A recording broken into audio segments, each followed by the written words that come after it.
Hard. Okay, perfect. How do how do I pronounce your last name, Benjamin? It's called Pavliha. Pavliha. I love that. Benjamin Yeah, Pavliha.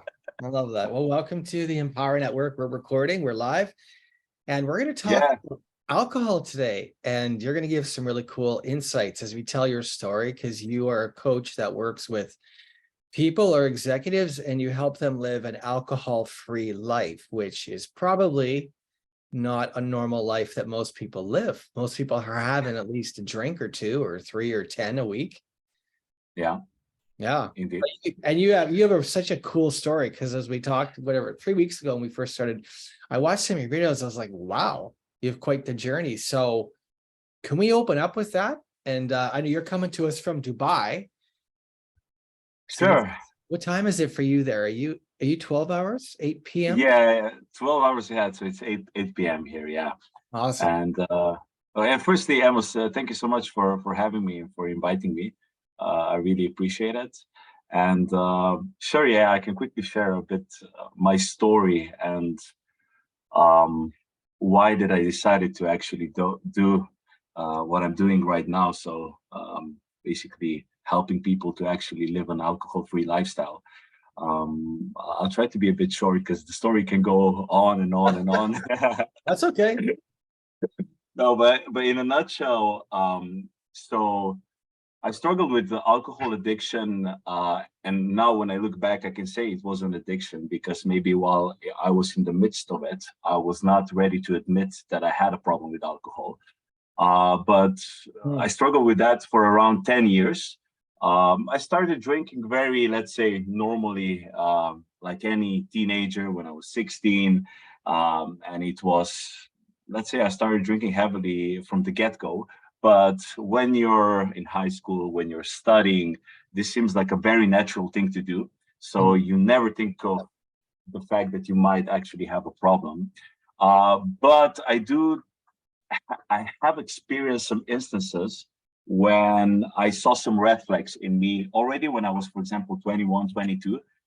And that was, for example, drinking from time to time by myself in the mornings already while being hungover. So that was already something that was a big red flag to me compared to my other friends, right? But Hmm. again, I was a student, everything went well.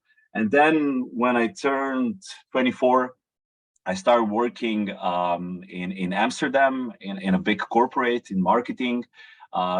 Finally started earning some money, and I was like, okay, now it's time to actually grow up. Now the problem with alcohol will go away. I'm a serious executive now. Blah blah blah. That's what I thought at least, but that was actually not the case because now finally I was able to afford even more alcohol and even more going out to bars and to parties. And yeah, it went really bad. So Hmm. actually living in Amsterdam, that period was probably the darkest period I had in my life. And that was actually the first time that I realized, oh, damn, like I actually have a problem with alcohol. Hmm. And at that time, my dad got sober because he had problems with alcohol his whole life. So he got sober when he was around 55. And this is the first time when we actually started talking about it as well. So I saw a lot of similarities between me and my dad, and I saw where I was going if I would be following that route, let's say. Wow. And there were a lot of like struggles and painful moments in my life because of alcohol.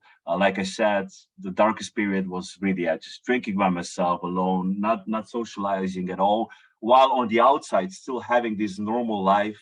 And some people thought, yeah, look at this guy has an amazing job, great relationship, blah blah blah. But inside, I was really rotting out.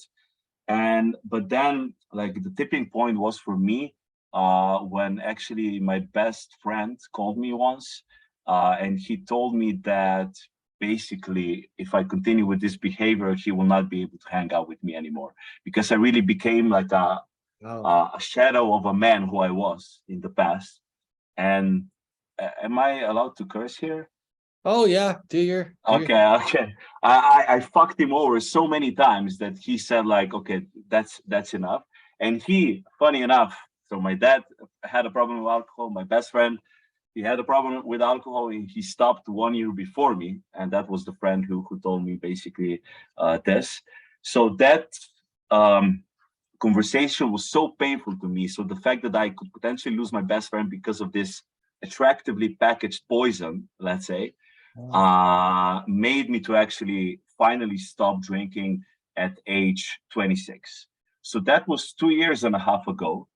And I can tell you that this was the decision to stop drinking was actually quite easy compared to the all the shit I had to go through afterwards. Because when I stopped drinking alcohol, I realized that everything outside work I was doing with alcohol, either like to network with other people, to socialize, going to parties, dating, meeting women, dealing with stress at the end of the day. mm, So everything I correlated with alcohol. So I actually had to rebuild my whole life and kind of rebuild the whole identity. And throughout this whole process, also my second best friend stopped drinking alcohol. Uh, due to many other reasons. So through these two years and a half, I basically learned, and I'm still learning day by day. But I would say I learned quite a bit on how to actually. I would say there are two big pillars: how to actually enjoy social events and socialize without alcohol, and the second one, how to actually deal with stress and with a very intense lifestyle without injecting some substance like alcohol.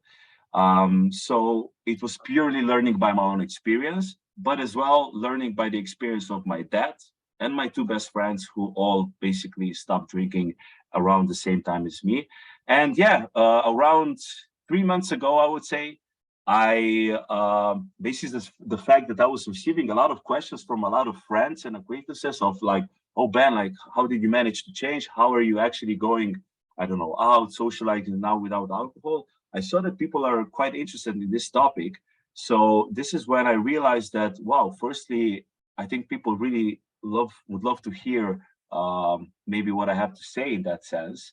And but secondly, also I realized me talking about these things, I do enjoy helping people if they can actually live a better life. And I mean, if let's say by sharing this experience with you and with some other people, I get to help at least one person, then I would say that my mission is accomplished. Yeah. So sorry, I was talking quite a lot, but I hope oh, this kind of answered the question. no, Ben, this is really, really good. The Michelle Nicole was chiming in saying she's excited to hear this. She never drank, so she didn't Changing memory understand. card. Okay. We'll just cut it for 1 minute. Yeah, sure, sure. Yeah, I'll just cut it for 1 minute. It's okay. Yeah. For the next question, just So sorry. Yeah, they're just changing the car, but we can continue. Yeah. yeah, just stop. It's all good. It's all good. Whatever's happening, it's all good. The cameraman is just changing the SD card. But we can continue. We will Yeah, just yeah. cut this It's out. all It's good. okay. It's all good. Yeah. It's all good. Michelle Nicole was just saying she's enjoying this. She said it caused her husband and her to separate. Wow, because someone she no longer knew anymore. Yeah, alcohol does.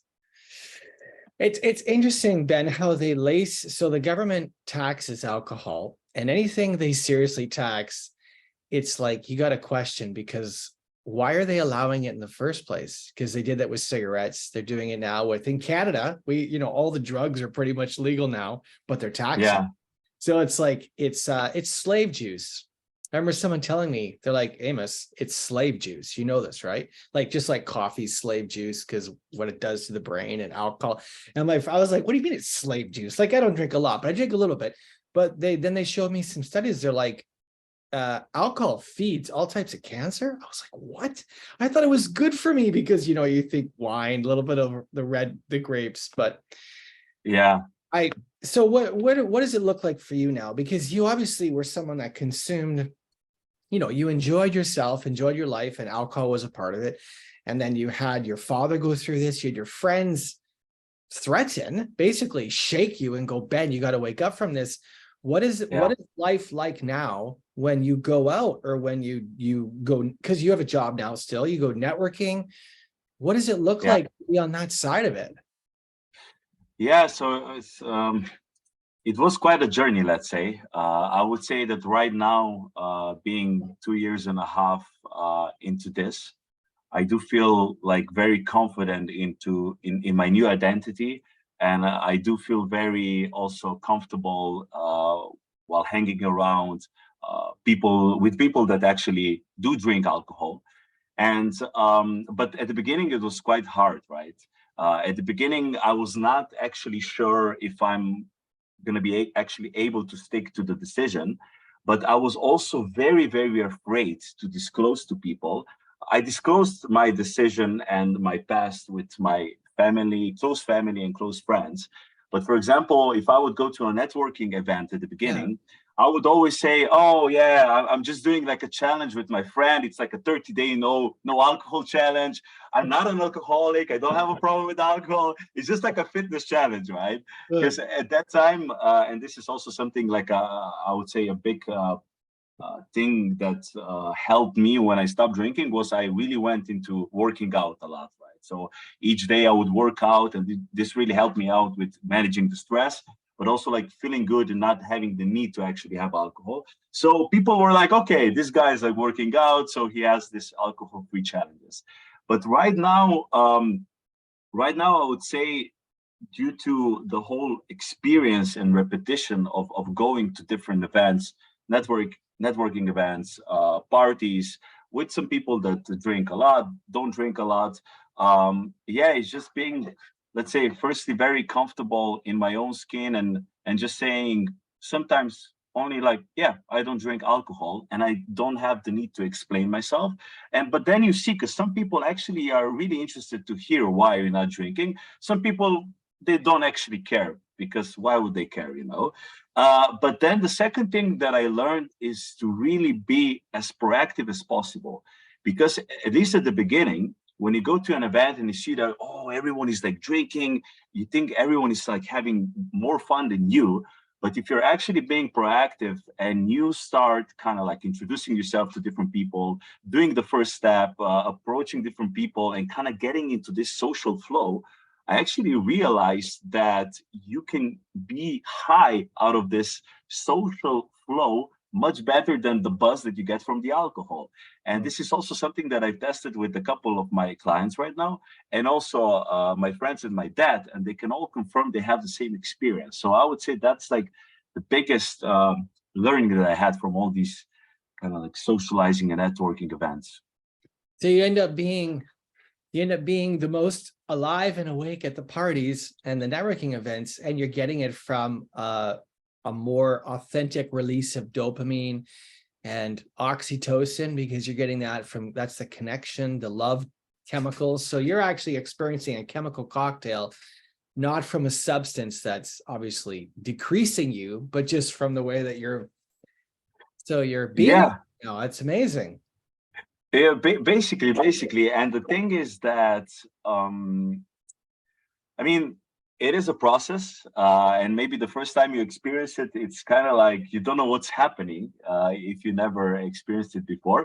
But many times, actually, people would say, when I tell them that I'm actually drinking just soda water because it looks maybe like a vodka something, they're actually quite surprised, because they think that I had a couple of drinks because I'm like very like loose and outgoing.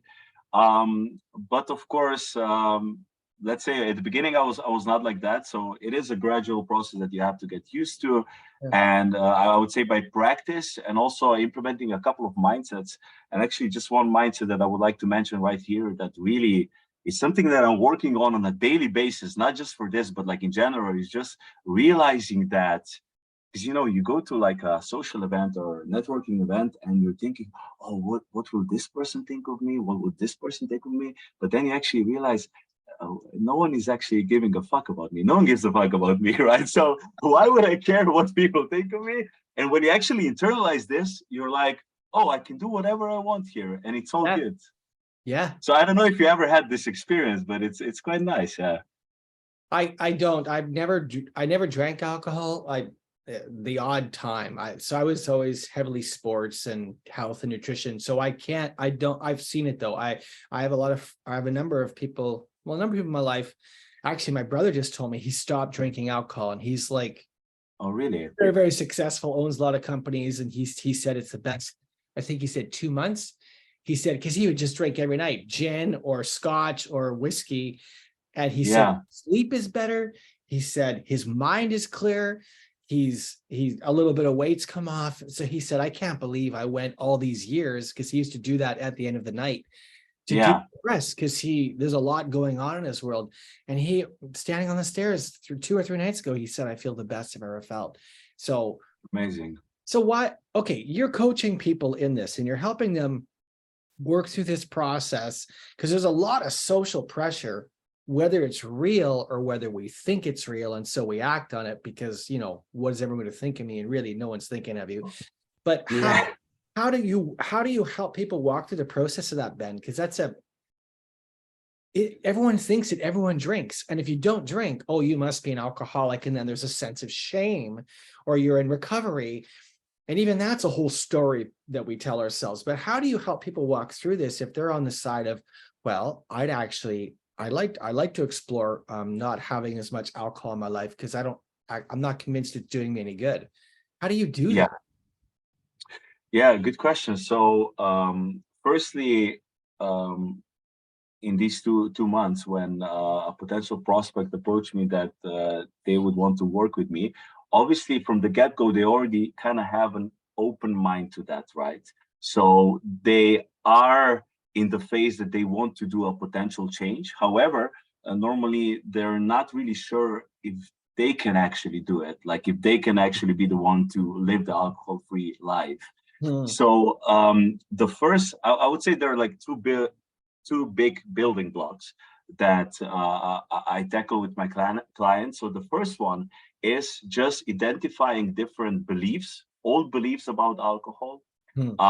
some fears and insecurities that made you drink alcohol, but that you also have right now if you think of the fact that you might never drink alcohol again. And then the third part would be also to really identifying, okay, what are some of the pros that alcohol is giving you, and what are some of the cons?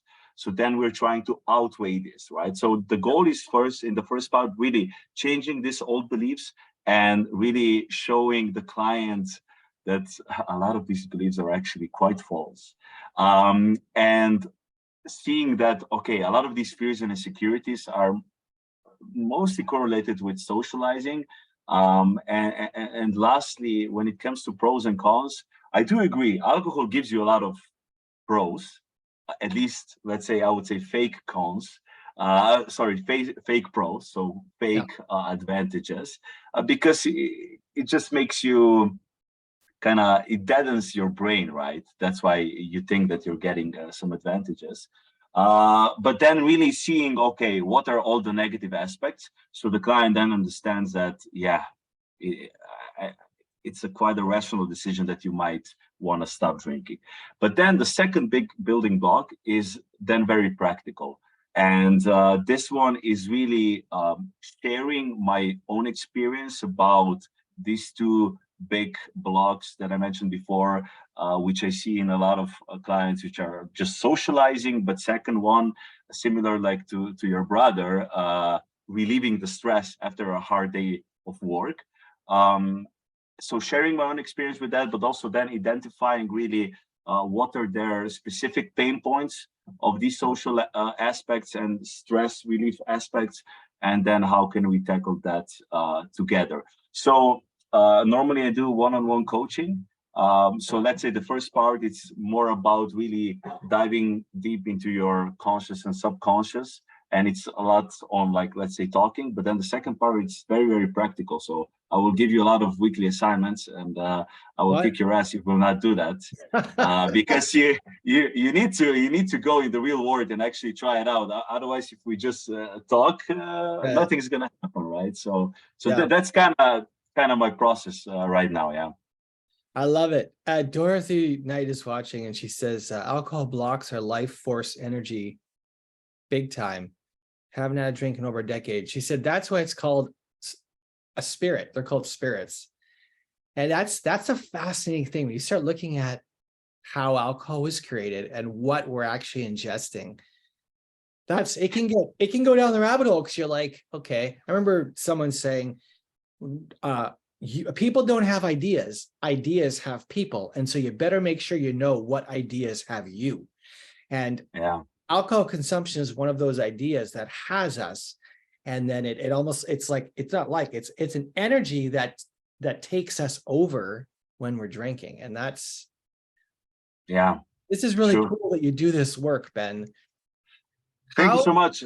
Yeah, how can people get a hold of you? Now I will be tagging you in this post after it's up. Is there a website, or do you want them to go straight to your Facebook and send you a message? Or Yeah, so I don't have a website yet. As mentioned in our chat at the beginning, maybe before we were actually recording, I just started off 2 months ago. I think the best place to reach out to me is either Facebook or Instagram or even TikTok if there's any Gen Z generation there. And I also have a YouTube channel, but I would say in terms of the messaging, Instagram and Facebook is the best one to do that. yeah. Well, I love your energy, Ben. You seem like a very open person, and you're beaming, you got a great smile, you're just alive. So I'm excited that you're here, and I'm excited for you with this message you're carrying forward, because you're not just carrying a message of freedom, you're doing it in a way that you're embodying it, and there's mindset stuff wrapped all around this. You're actually here to help people get free in a very loving and kind way. But then also, I'm going to kick your ass because you got to let's go in life. Let's make something happen. That's beautiful. Yeah, of course. And also, as we discussed before, I'm very passionate about different authors like David Goggins as well. So this is all about like action, discipline, and if you want to change your life, sometimes it's going to be hard, and you also sometimes have to be hard on yourself and admit a couple of things. So the thing is that the whole society is sugarcoating alcohol, basically, right? I love what James Swanwick says, that it's basically an attractively packaged poison, which we're drinking. So in order to really shift people's mindset, sometimes we also need to kick their ass in a metaphorical way, of course. In a nice, kind, loving way, but still kick their ass. Of course. Yeah, I still need my ass kicked in different ways, and I appreciate. Me too. Yeah, I appreciate what you're saying. It's love and hugs, and we got to kick our own asses too. It's like we got one life down here. Let's do this, man. Yeah, basically. And by the way, I do love what you're doing as well. Really great that you're connecting all the community of coaches. And I'm not sure what's your vision for that, but I mean, so far I really like what I see now.